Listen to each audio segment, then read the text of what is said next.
Bah, comme dans la saison 1, beaucoup d'intimité, des scènes intimistes comme ça, putain, c'est parfait.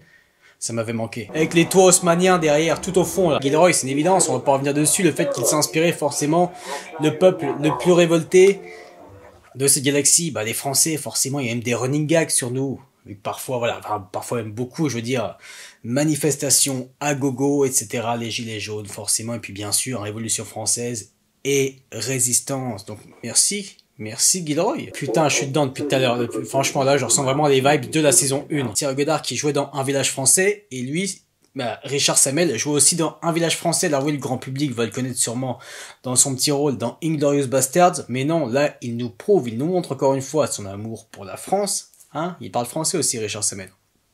D'ailleurs, la preuve, il a joué dans des films français, aussi donc dans Un village français. Putain, ça fait déjà deux personnes du cast Un village français. Et je le redis au cas où, Un village français, il faut mater. Tu sens où Gilroy a puisé son inspiration, bien sûr. Ça a toujours été un excellent scénariste, un féru d'histoire, mais l'écriture non manichéenne de Andor, ça vient d'où ? Ça vient de Un village français. Putain, toute cette véracité-là nous ramène à Férix, le premier arc que les Kikou n'ont pas aimé alors que c'était excellent. Putain, qu'est-ce que ça encule les autres Star Wars, encore une fois, hein, parce qu'il faut arrêter de nous prendre pour des débiles, hein, avec leur série de merde. Même si je veux bien qu'il y ait de l'entertainment, d'accord, mais moi je veux au moins du entertainment correct. Vous voyez, pas ce nouvel entertainment. Bref, je ne vais pas me répéter, mais je préfère le dire au cas où s'il y a des nouveaux venus. Voilà, moi je suis pas là pour accueillir tous les fans Star Wars, clairement, on n'est pas là pour ça.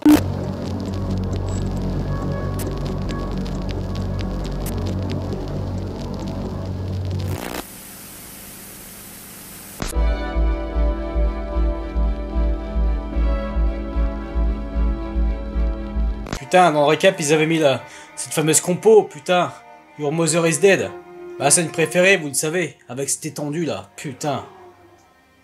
C'est des compos comme ça qu'on aurait voulu. Alors là, non, je comprends la musique intradiégétique, hein, de remix, je comprends bien, mais pour le reste, Brandon Roberts, bref, je ne vais pas revenir dessus. Pas mal cette compo là, dis donc. Il me surprend, Roberts, faudrait que ça fasse ça plus souvent par contre. Hein. C'est bien là. Le focus se fait très lentement, putain, bien, prenez votre temps. Allez voir, dormir ensemble. Belle ambiance, c'est bien ce qu'ils font, putain, avec l'éclairage. Bien ces vitres là, comment c'est. Ils vont encore nous régaler, forcément. Luke Hall, production designer, on n'en parle pas assez. Hein. C'est bien, voilà, encore ce trauma. Très bien. Des petites sonorités de Narkina derrière. Ça fait plaisir de rentrer un petit peu de Britel. Putain, bien de voir ça. Il y a une très bonne ambiance. Hein. Bien. Oui. Putain, un peu d'intimité comme ça, on en rêvait. Bah, comme dans la saison 1, beaucoup d'intimité, des scènes intimistes comme ça, putain, c'est parfait. Ça m'avait manqué. Son jeu, forcément, très intéressant, elle. Voir cette évolution, ça change. Putain, la pauvre. Tellement subi, putain. Putain, bien.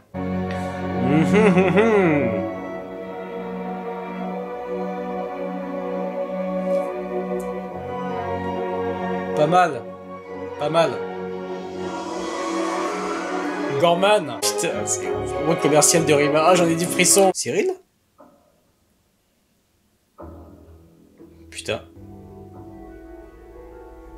Putain, bien.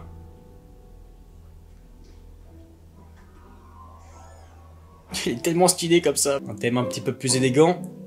Qui va très bien sur Gorman, forcément. Nous, ça nous représente, nous. Putain, inspiration française, tu la sens tellement. Pff, oh. Avec les toits haussmanniens derrière, tout au fond, là. Putain, ça le fait. Putain. Jusqu'aux pigeons et tout, putain, c'est excellent. Enfin, les pigeons version Star Wars. Forcément. Typiquement français, voilà, Gilroy, c'est une évidence, on va pas revenir dessus, le fait qu'il s'est inspiré forcément le peuple le plus révolté de cette galaxie, bah les Français, forcément, il y a même des running gags sur nous, vu que parfois, voilà, enfin, parfois même beaucoup, je veux dire, manifestations à gogo, etc., les gilets jaunes, forcément, et puis bien sûr, Révolution française et résistance. Donc merci Gilroy, merci, c'est que le début de cet hommage, putain, ça va être vraiment dingue. Comme on l'a vu aussi avec la haute couture, etc., dans la propagande du premier arc. Putain, intéressant. Putain, la direction artistique, le décor. Pouh, putain, là aussi, regardez. La nuance de couleur, cette espèce de vert et en haut. Putain, c'est magnifique. Putain. Ah ouais, monsieur, quand même. Excellent. Avec son petit caf, là. Putain, excellent ces pépites. Tellement véridique. L'authenticité. Ah, j'adore. La maîtrise, quoi. Photographie. T'as une tête de française, toi. Forcément, on le sait bien, on va voir des Français. Oui, ça c'est intéressant de parler de la propagande. Ouais, tu te fais avoir, tu te fais manipuler, putain, c'est bien. Putain, je suis dedans depuis tout à l'heure. Franchement, là, je ressens vraiment les vibes de la saison 1. Putain, leur jeu, lui, son jeu, franchement, il est dingue, vraiment. De toute façon, depuis la saison 1, c'est une évidence, mais à chaque fois, c'est un régal. Hein. Putain, et il mérite d'être nommé, lui, hein, cette fois. Enfin, toutes les autres, d'ailleurs. Ce seul, voilà, cette véracité, putain, merci. Même les murs, vous voyez, là, un peu effrités, là, putain. Oh, putain, j'ai des frissons.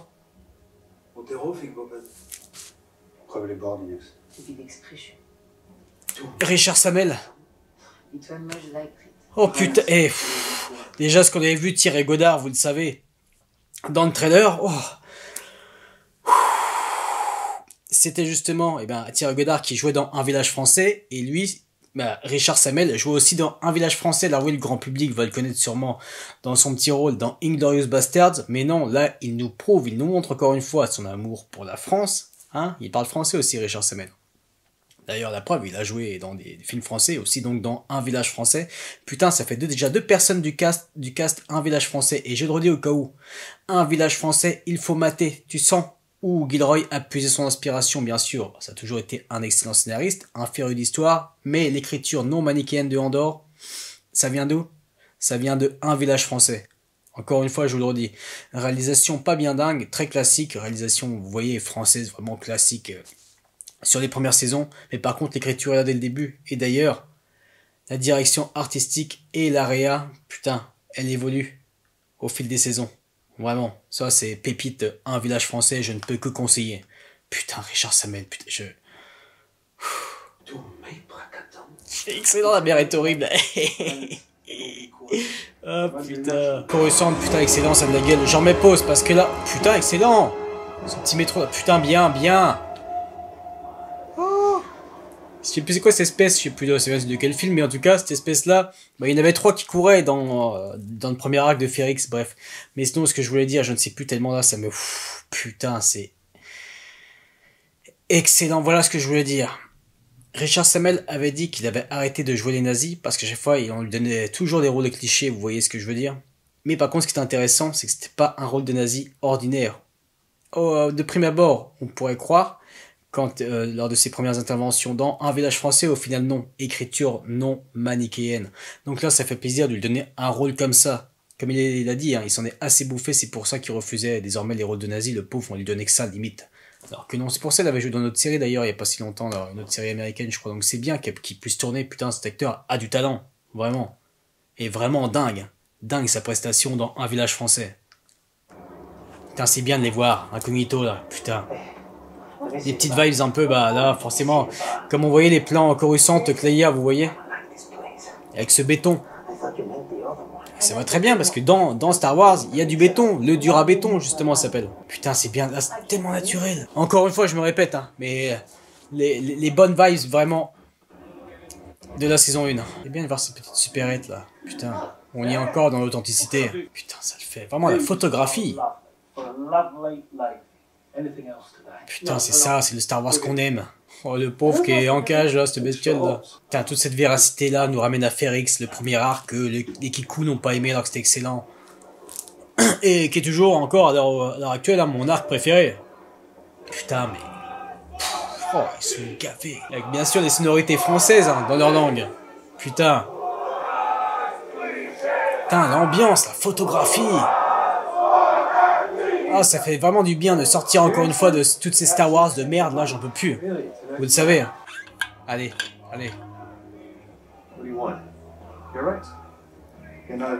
Putain, mais c'est tellement ça, putain, tu es dedans.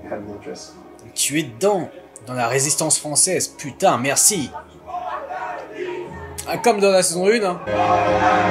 C'était bien ce plan large. Intéressant de laisser, voilà... putain, c'est bien, on continue d'exploiter ses compétences à elle, très bien. Putain, son jeu, ses subtilités à elle, subtilité, vraiment, fou. Putain, les dialogues, bien, les psychologies de personnages, putain.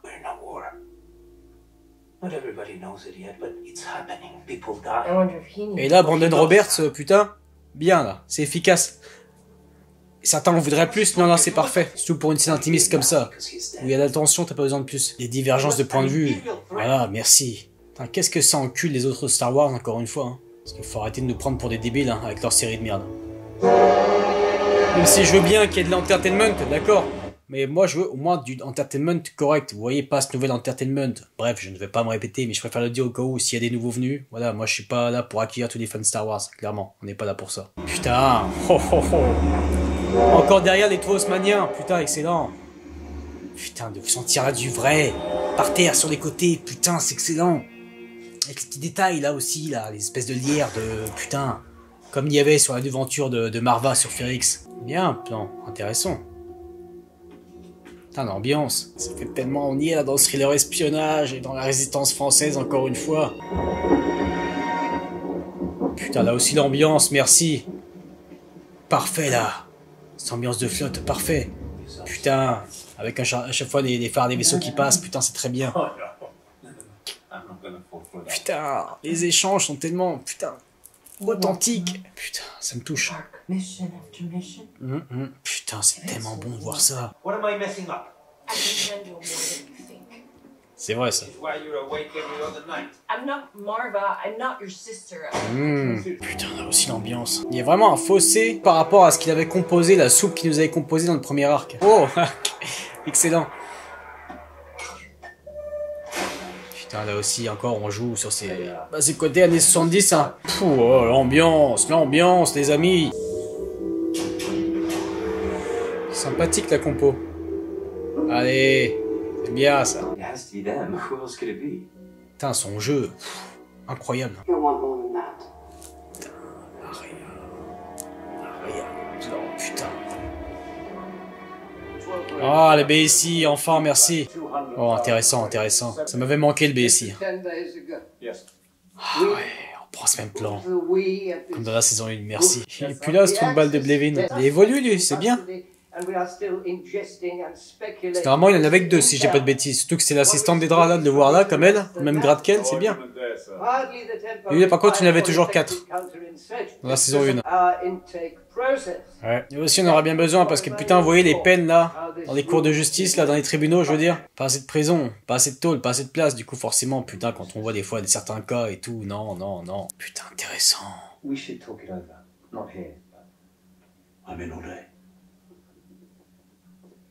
Bien là, voir cet échange, enfin, cette relation là, on n'a encore jamais vu ça. Excellent. Leur évolution de la relation, putain, leur relation par rapport à la première saison, très intéressant, putain. Putain. Dit que forcément, quand il était sous-gradé encore, il faisait tout pour elle et tout, le respect qu'il y avait, c'est très intéressant, putain, c'est véridique, c'est humain, il le nie. Putain, c'est bien de s'axer un peu plus sur les membres du BSI, merci. Putain. Et forcément, on s'imagine tellement de trucs, Lonnie, là, déjà 2 personnes, tu te dis, bon, attention, où est-ce que ça va mener, putain. Son jeu, toujours un peu, putain, magnifique. Avec le fameux Erskine, forcément, j'avais pas calé, il a fallu que je lise un article pour savoir que c'était le Erskine. En même temps, vous savez que Rebelle, je suis pas un grand fan, hein, vu l'écriture. Même si, bizarrement, forcément, l'écriture que je préfère dans Rebelle, bah, c'est quand il n'y a pas Filoni. C'était intéressant, d'ailleurs, avec ça. Musée des Arts, je me souviens un peu comment ça s'appelle à Valence, là. Enfin, bref, vous savez. Putain, là, c'est bien. Ces plans d'arche, vraiment, font plaisir, là, tu profites vraiment. Tu profites vraiment de la véracité des véritables décors, bah, là où ils ont tourné. À Valence. Pas mal de montage. Enfin bon montage ça, attention, forcément c'est déjà l'écriture hein, dans le scénario. Surtout que c'est Bobo Limon. Hein. Ça pourrait parfois. Voilà, il y a forcément un scénario et parfois, bah, on sait bien.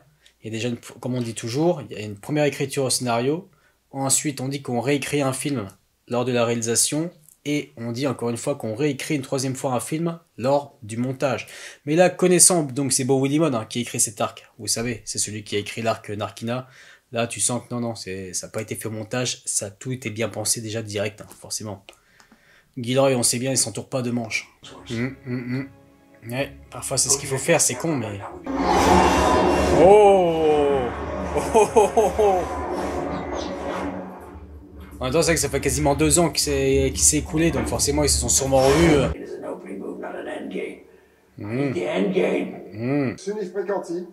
Putain. Bobby Marklej, Makodant, Sin Bendel et Vanel. C'est ouf. Dopazel, Mogardit. Lorsque Marchaud à l'Andombralais. Putain, quelle excellente idée encore une fois de prendre des Français. Putain, c'est parfait. Putain, intéressant. T'y es encore. Putain, t'y es. Ah!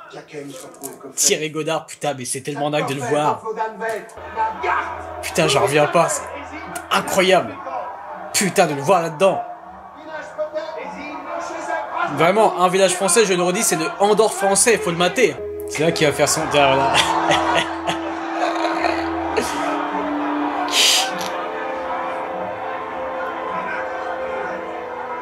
Ah, tu joues tellement avec la France et même les petits clichés français qu'il peut y avoir, mais c'est tellement ça, putain. Gilroy, merci. On évoque le massacre de Tarkin, là. Attendez, le massacre, là, on est d'accord que là, c'est... Parce que dans Legends, il avait posé son vaisseau, on le sait. Est-ce qu'on fait référence à ça? Putain, qui était en plus dans les tout début des années de l'Empire, hein. Putain. Bon, même si on est habitué forcément à ce qu'on nous ramène des choses du Legends, voilà. Mais là... une véritable action en détail, je veux dire, si vous voyez ce que je veux dire. Là, j'ai du mal à m'exprimer, mais vous voyez, en général, c'est des trucs en gros qu'on reprend du Legends, ou parfois, voilà, des espèces, mais là, vraiment, cette action-là, on la reprend. Ouais, je vois d'ailleurs le roman Tarkin, c'était évoqué dedans. Je sais plus si c'était un roman Legends ou canon. Si c'était le tout début du canon, ou sinon c'était encore du Legends Tarkin. Non, Meggy, putain, me coupe jamais à ça. Putain. C'est bien forcément qu'il parle de cette... de l'armurerie dont il parlait déjà dans l'arc 1. Putain, bon cast. Hein. Là, ils ont choisi une française. J'imagine que Aurélien Wery va me dire son nom, prénom en commentaire. Là, elle a vraiment un visage typique. Puis forcément, avec la coupe, là, bah, ça fait vraiment... l'ancienne France, quoi, vous voyez. Oh. Moi aussi j'ai de l'émotion quand je vois tous ces Français, quand je vois Richard Sammel dans un rôle comme ça, putain, dans Andorre, face à Thierry Godard, putain. Putain, c'est ça.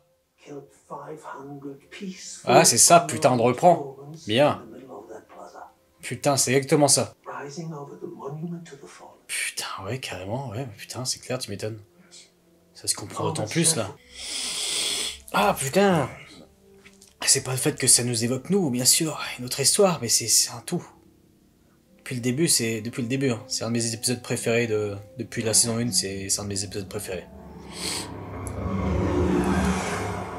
Bien au-dessus de... Même si, attention, on y a trouvé des qualités, vous le savez bien. Vous avez bien vu les 3 réactions. Je pense que t'es assez... il y a de la matière, hein, sans nous lancer des fleurs à Kevin et à moi. Mais, malgré tout... Voilà, Gilroy, on l'a bien vu, malgré tout.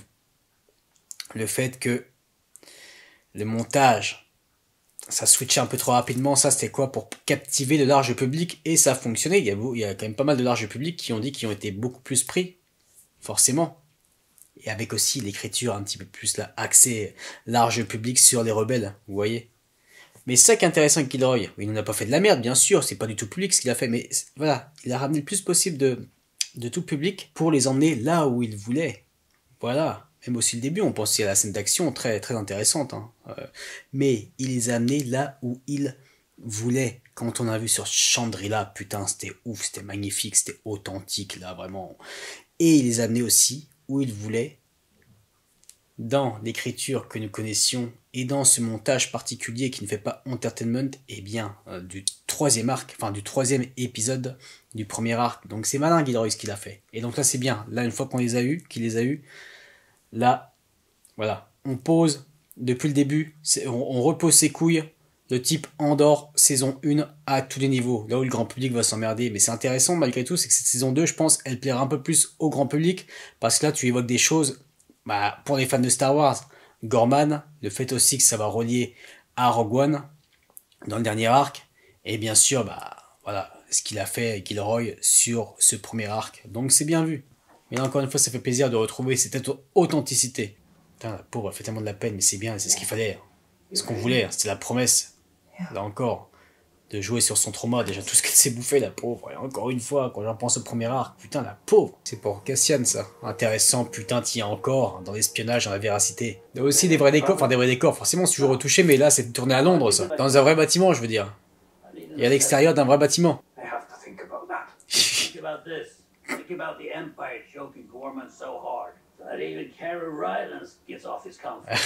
Putain, excellent, c'est pépite. Hein. Dikar, ah oui, la fameuse planète de merde, là, dans la postologie.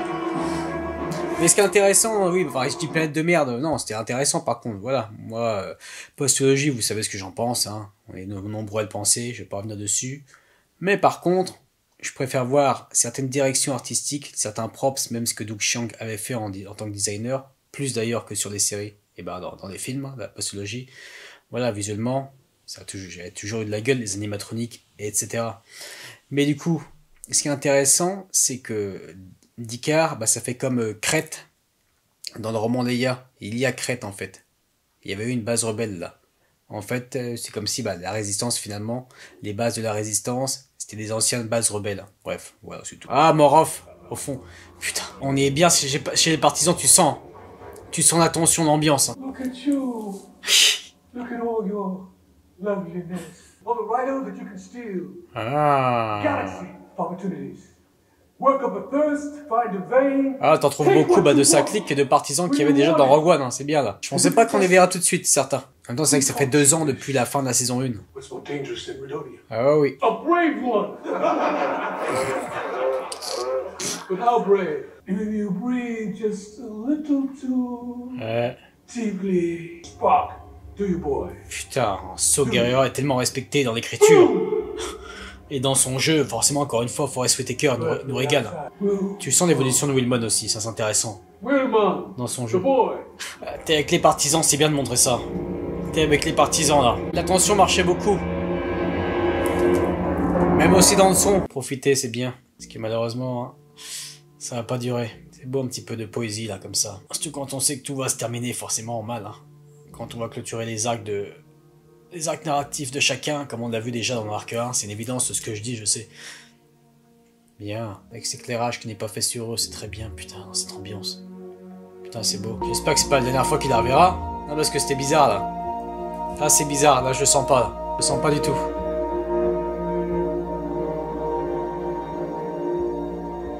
Je sais pas pourquoi j'ai peur. C'est bien le montage parallèle depuis tout à l'heure sur eux, là. Putain, elle est magnifique comme ça, là. La beauté de la tristesse, vous voyez. Fais peur, toi.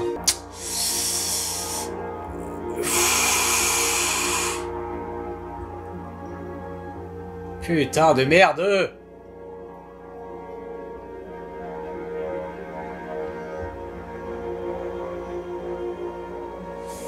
On va voir, mais dans un sens, c'est ce que j'espérais, on va voir.